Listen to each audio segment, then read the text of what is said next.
residencias, digamos. Entonces vio un caso bastante interesante que es súper común, pero bueno, lo trajo lo trajo a la compartida de los tres y bueno, él está cursando PNA, Valentino, y después nosotros dos, Ian y yo, estamos en rural, que la verdad que no hemos visto mucho más que dengue, faringoamigdalitis y cositas leves, entonces dentro de todo está bueno el caso porque es muy frecuente y por ahí un médico de APS dice esto viejo de mierda que te ha hecho bosta y lo deja tirado y bueno, no es así.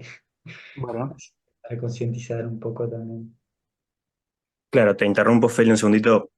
Buenas, yo soy Valentino, del quien estaba hablando Felipe, que Sí, justamente, comentándolo mejor, yo lo que estoy haciendo es acompañando a mi viejo en unas residencias geriátricas que tiene en Paraná.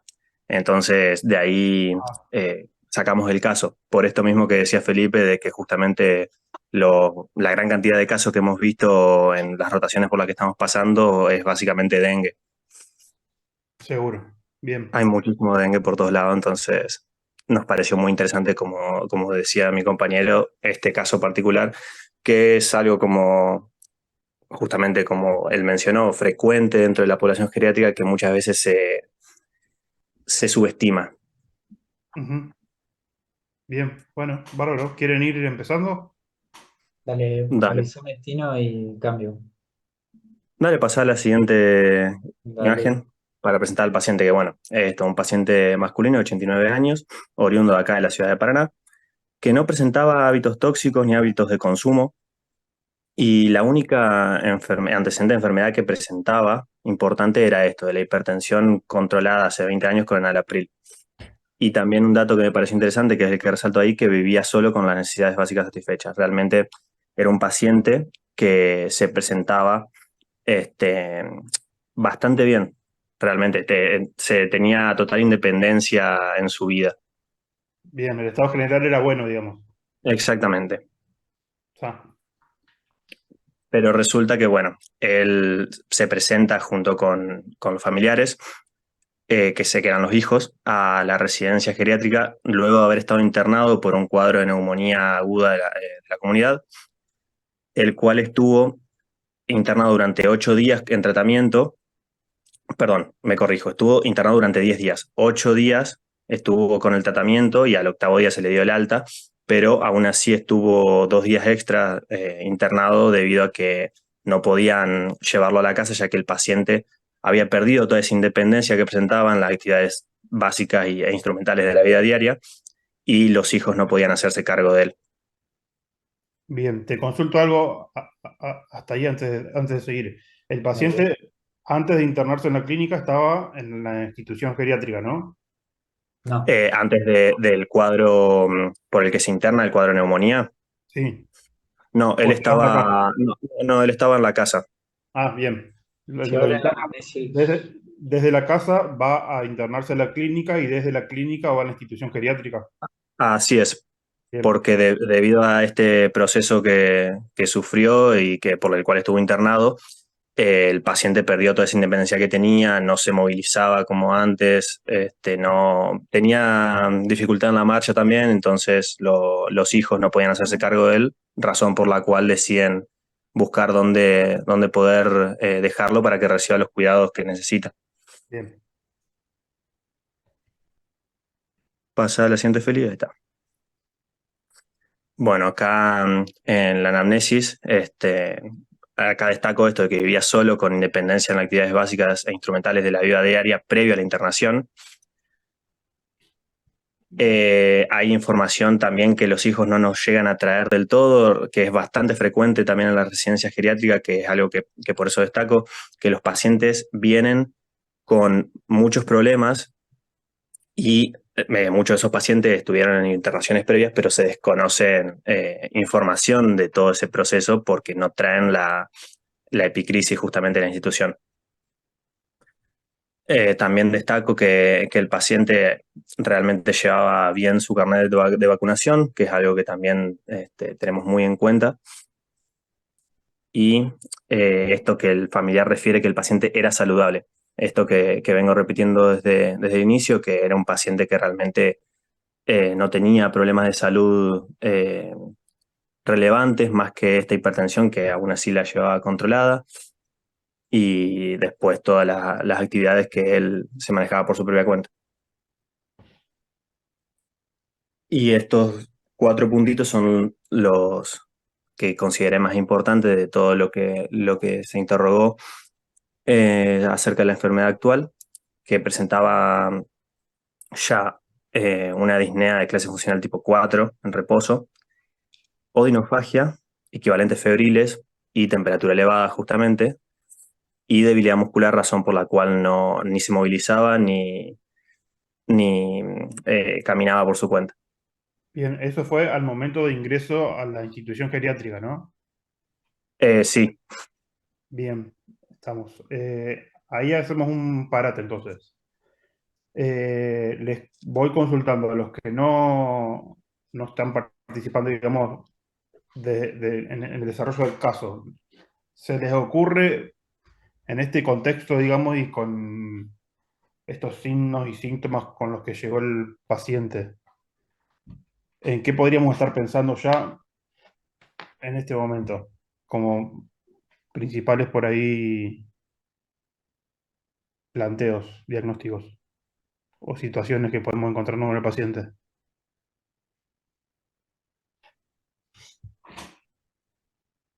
Es un paciente de 89 años, hipertenso, que estaba en la casa, se lo interna por una neumonía, corríjame si me pierdo algo, por una neumonía en una clínica, 10 días de internación, se le da de alta ingresando a la institución geriátrica y cuando al momento del ingreso presentaba estos signos y síntomas. Ustedes supónganse que son el médico que está a cargo del geriátrico y les traen este paciente. ¿Qué pensarían?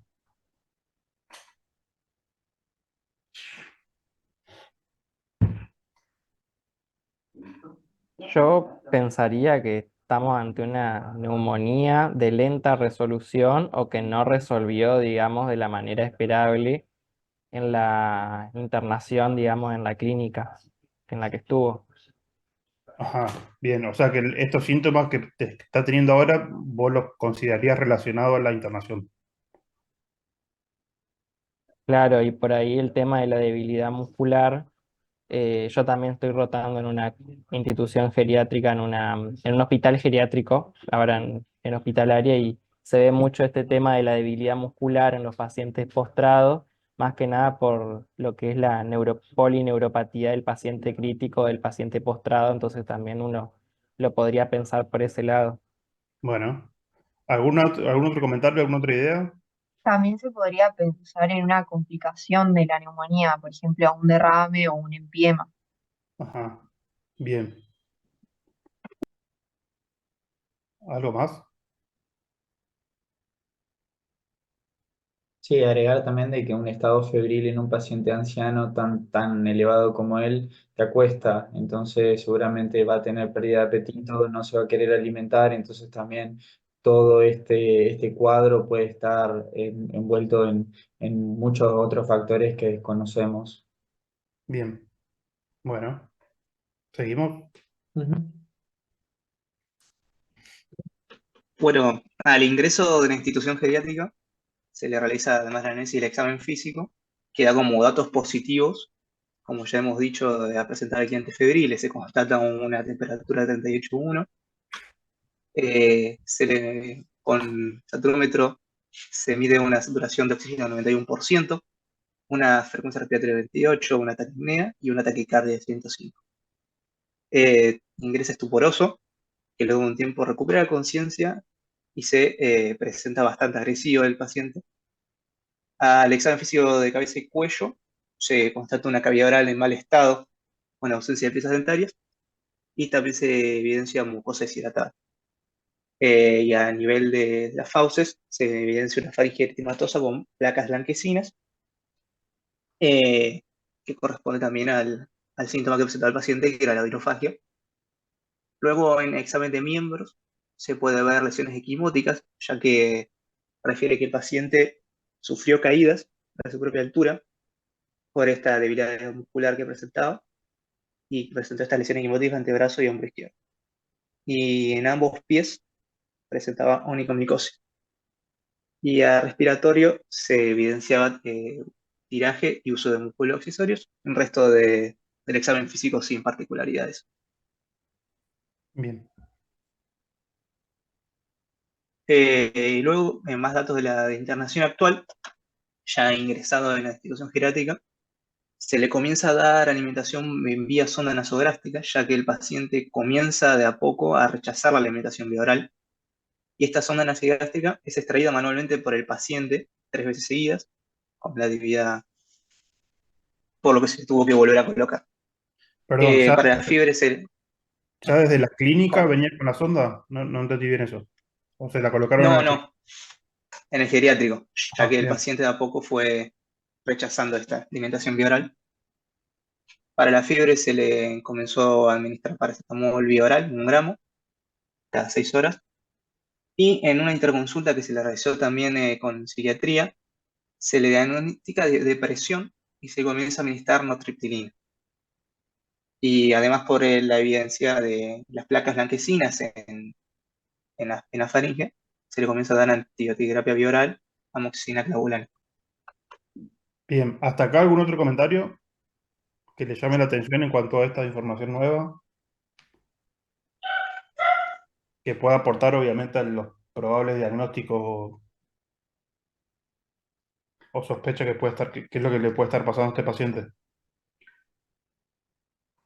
Y con placas blanquecinas se podría sospechar capaz un muguet o algo y pensar en un paciente inmunocomprometido, paciente con 82 años, con antibioterapia, con Ujú. alguna infección. Además también tenía onicomicosis, así que bueno, podría ser una infección Bien, fúngica. estamos. Seguimos. Dale.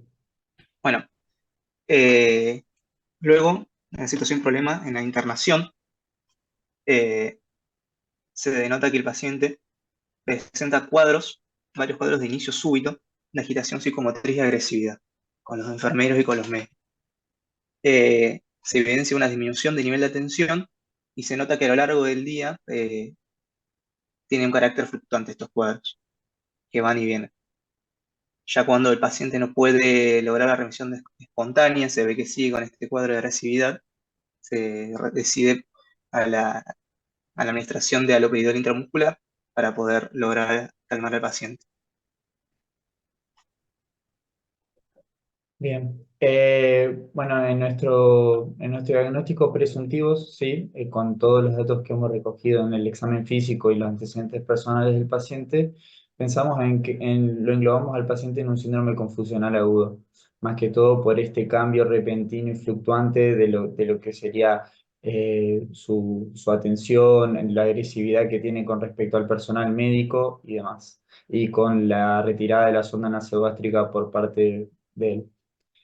Bueno, nuestros diagnósticos diferenciales eran una neumonía intrahospitalaria, con el antecedente claro de la internación del paciente, más la antibiótico-terapia recibida, la saturación de oxígeno baja, la clínica de distrés respiratorio y la fiebre. Por otro lado, también la faringoamigdalitis, ¿sí? Por el examen físico muy sugestivo y la fiebre. También una interacción farmacológica, tanto por los fármacos psicotrópicos y más antibiótico-terapia, ¿sí? Más otros fármacos que estaríamos desconociendo y demás. Y también hay múltiples otros diagnósticos diferenciales como la onicomicosis o, por ejemplo, la internación del paciente en un geriátrico que también afecta, ¿sí? Lo que sería un paciente geriátrico. Acá lo que nosotros hicimos fue poner conductas a seguir como nosotros lo haríamos, despegándonos un poco de la residencia geriátrica y más que todo en un médico de APS que tenga que estar en un hospital público, sí, cuidando a estos pacientes. Y bueno, en las indicaciones tendríamos el control periódico de signos vitales y el estado de conciencia. Esto es muy importante en un paciente que presenta un síndrome confusional agudo, ¿sí? Hay que ir evaluando constantemente, de día, de tarde y de noche, por lo menos 3 veces, para ver cómo va respondiendo el paciente a las diferentes medidas que vayamos tomando. Es muy importante también la rehabilitación de la movilidad y la marcha para prevenir lo que es TBPT, ¿sí? Control de la alimentación e hidratación. Un paciente que no se hidrata y no se alimenta no va a salir nunca de un cuadro así. Continuar o modificar la toma de medicación según respuestas del paciente y realizar otros estudios pertinentes. Como nosotros no tenemos datos del paciente de laboratorio, ni de radiografía, ni nada, no estaría mal hacer un análisis de sangre con lo que sería hemograma con plaqueta, función renal, glucemia, ionograma, hepatograma, hemocultivo. No es muy necesario en el caso de que el paciente esté hemodinámicamente inestable, podríamos usarlo. La serología es importante para objetivar si el paciente es un inmunodeprimido, como dijo Marcial, sífilis, hepatitis B y en un momento como epidemiológico como este, el dengue tampoco está de más pedirlo. Y bueno, la gasometría arterial para objetivar la saturación de oxígeno y bueno, en el caso de que tenga acidosis o alcalosis y demás. Análisis de orina también es importante porque no solamente nos van a estar objetivando cómo está para hacer un diagnóstico diferencial de una infección urinaria, ¿sí? Sino también para ver la presencia de tóxicos en orina. Y bueno, la teleradiografía de tórax para objetivar lo que sería el compromiso pulmonar y en el caso de que haya un derrame, ¿sí? Usarlo no estaría de más porque, bueno, estamos ante un paciente que estaba internado por una neumonía, así que seguramente estamos ante un microorganismo multiresistente. Y bueno, acá más o menos pusimos cómo serían las conductas a seguir según cada una, que sería en la neumonía intrahospitalaria. Siempre haríamos una antibiótico terapia de amplio espectro, con un banco pipertazo endovenoso vamos a andar bien. Eh, Obviamente recaudando si en el caso de haber derrame punzarlo y hacer un antibiograma y cultivo. Faringoamigdalitis con el amoxiclavulánico en el caso de no tener la vía oral disponible, como el caso de este paciente, podríamos optar por ampisulbactam. Y bueno, las interacciones farmacológicas sería eliminar todos los fármacos que no sean necesarios, dejarlos vitales y evaluar la respuesta del paciente. Obviamente, sujeción de miembros en caso de brotes, que esto también es muy discutido porque el síndrome confusional agudo, una de las causas también que permanezca es justamente la sujeción y las vías endovenosas también por el dolor. Y bueno, paracetamol para disminuir la fiebre.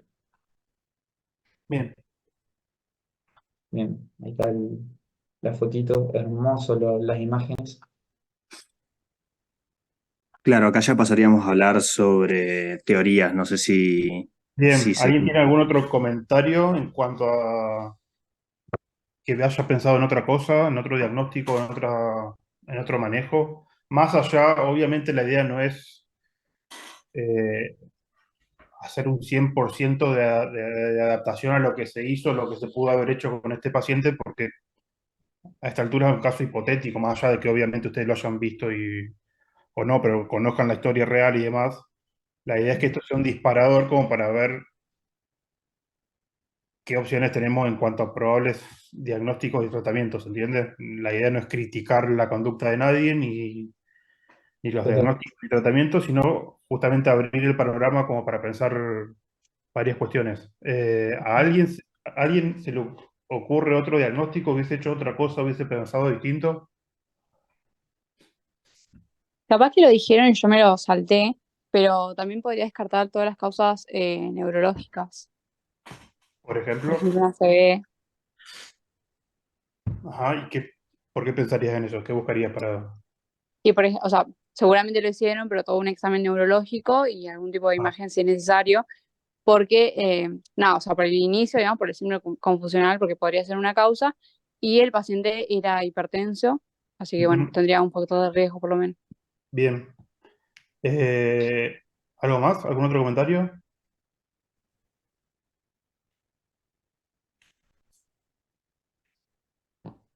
¿Querés volver a No, la parte de signos vitales por las dudas? Que quería ver una cosa ahí. Que no lo dice Dale. en el examen físico, capaz, pero dice sin particularidades, también se podría ver el estado de hidratación del paciente, la coloración de las mucosas y ver el tema de la diuresis, porque una de las causas más frecuentes también, si no recuerdo mal, de un síndrome confusional agudo eran las infecciones urinarias. Entonces, esa parte no sé si... Bien, bueno. Más allá del examen físico en general, deteniéndonos exclusivamente en la parte de signos vitales, ¿cómo interpretan eso? Y bueno, creo que algo importante es que el paciente puede estar en una insuficiencia respiratoria, así que además también el manejo de una insuficiencia respiratoria como tal. O sea, la parte de oxigenoterapia, si bien hay que tratar la causa, que es lo principal, el manejo de la insuficiencia respiratoria con la oxigenoterapia y lo que sea necesario. Bien, no vamos a poder hacer un diagnóstico exacto de insuficiencia respiratoria solamente con los signos vitales, obviamente, pero sí acuérdense que si un paciente está saturando 91 aire ambiente, es un recontra signo de alarma, sobre todo si es un paciente que no conocemos. Si me decís que ya tenés antecedentes de POC y demás, bueno, es otra cosa. Pero un paciente como este que previamente era sano y estaba en buen estado general y demás, que después de una neumonía o de una internación por una infección respiratoria te siga saturando 91, es una cuestión a tener en cuenta y está taquipnéico también y está febril. Sí, además tiene tiraje y uso de musculatura Exacto. accesoria. ¿A Sí. qué otro diagnóstico sindrómico podemos hacer en un paciente febril? Taquipneico, taquicárdico, que está con un antecedente reciente de una infección respiratoria. Sepsis. Exacto, sí. Por lo Sí, menos tengo que estar pensando.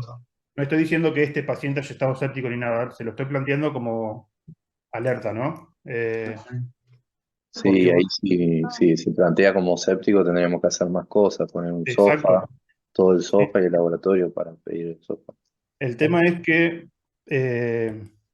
esto se los planteo porque está re bien en la cuestión, el planteo y el desarrollo que hicieron y demás, pero es importante también, más allá de pensar diferentes diagnósticos en base a lo que vamos viendo en el examen físico, la anamnesis y demás, es ir priorizando. ¿Se entiende? Porque no es lo mismo que un paciente nos ingrese con signos vitales descompensados y que estemos pensando en sepsis, la onicomicosis la dejamos para dentro de 2 semanas, ¿se entiende? Porque no va a ser la causa de una sepsis ni del estado general que está teniendo el paciente ahora. Una faringitis aguda sería medio raro también que sea una causa de sepsis. Bien. No, no lo estoy descartando 100%, no es la idea, pero ¿se entiende más o menos el razonamiento? Sí, sí. Entonces, eh, dijeron derrame pleural, tranquilamente puede ser una complicación de su neumonía y que haya progresado a una sepsis. No sabemos qué antibiótico hizo durante la internación y demás, entonces tampoco tenemos que asegurar un tratamiento efectivo. Claro. ¿Se entiende?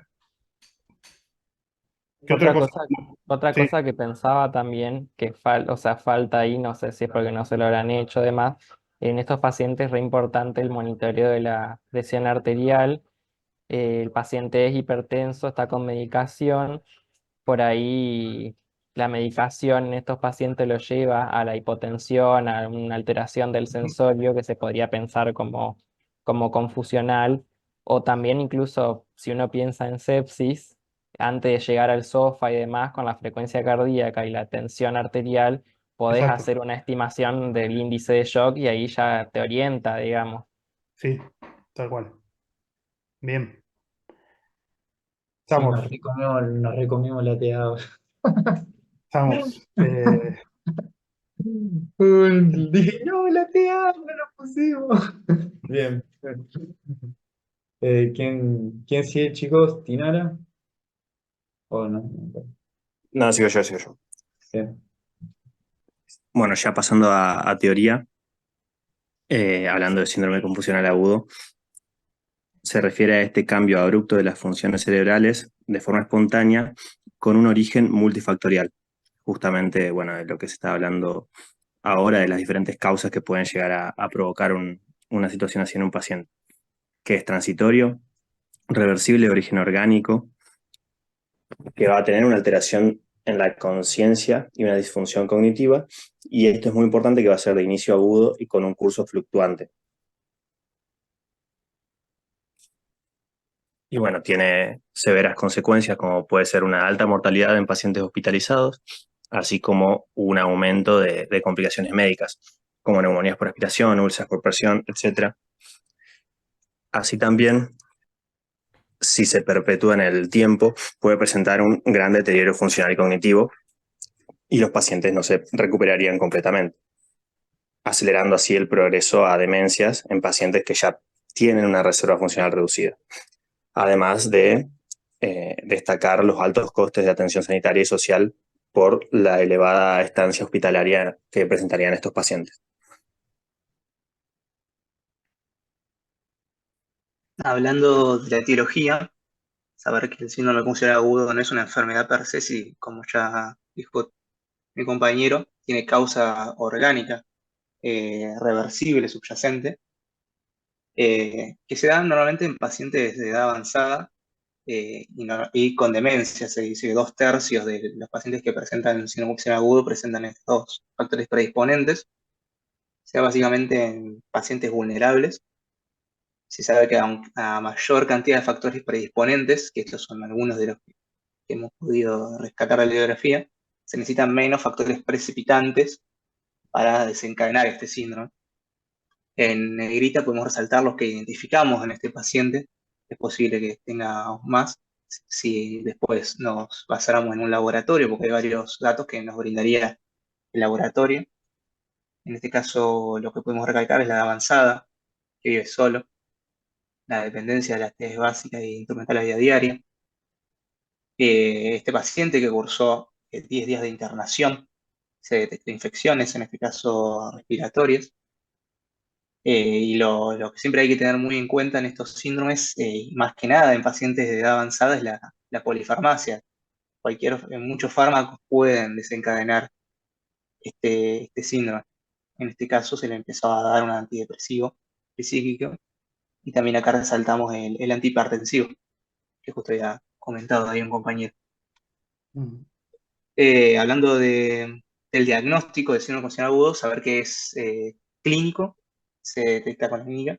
El DSM-5 tiene 5 criterios, pero también encontramos en la bibliografía este algoritmo, el CAM, que viendo el cambio agudo y fluctuante de la conciencia y del estado mental, y viendo la falta de atención, que es algo característico de este síndrome, la falta de atención que es clave para diferenciarlo de otros cuadros a la hora del diagnóstico diferencial. También es muy importante el examen físico-neurológico, abandonando el pensamiento si es desorganizado y el nivel de conciencia. Y este algoritmo nos dice que para hacer el diagnóstico debe tener presente 1 y 2 y sumado A o B. Bueno, para los diagnósticos diferenciales de lo que sería el delirium, sí, está muy bueno tener en cuenta también la demencia y la psicosis, ya que comparten algunas cosas, sí, pero lo característico del delirium es que es súbito, que la atención está dispersa, que es fluctuante y bueno, que básicamente el familiar dice que el paciente nunca fue así, que ha cambiado abruptamente la conducta, puede estar más agresivo, puede estar más somnoliento, pero al fin y al cabo el paciente nunca fue así. En cambio, la demencia es más progresiva, va a haber pérdida de la memoria, sí, o si tiene un perfil más disejecutivo, también puede tener alteraciones visoespaciales y demás. Y después tenemos la psicosis. Eh, con respecto al tratamiento, es importante decir de que solamente se van a dar fármacos en un paciente en el cual peligre la vida de él y la integridad del personal de salud, ¿sí? Es la única forma en que nosotros vamos a darle un fármaco a un paciente con un síndrome confusional agudo, que en este caso va a ser incisivo, como el haloperidol, ¿sí? La quetiapina o la risperidona. Por otro lado, el no farmacológico creo que es el más importante, que es identificar y tratar las causas, reducir o eliminar los factores contribuyentes, revisar fármacos prescriptos y controlar el dolor. Acá sí, bueno, como conclusión sí, esto la verdad que no me gustó, así que voy a guitarrarlo un poquito, que a nosotros nos parece importante el síndrome confusional agudo porque es una patología que a medida que el adulto se va haciendo más viejito, va perdiendo funciones neuronales y se hace más sensible a todos los cambios que pueda llegar a tener en patologías agudas. Entonces es importante hacer la promoción del envejecimiento activo y la prevención de todas las enfermedades no transmisibles que pueden llegar a que el paciente esté mucho más sensible a estos cambios. Listo. Ya me envían. Bien, bueno, bárbaro. ¿Alguien tiene algún comentario? ¿Se anima a hacer alguna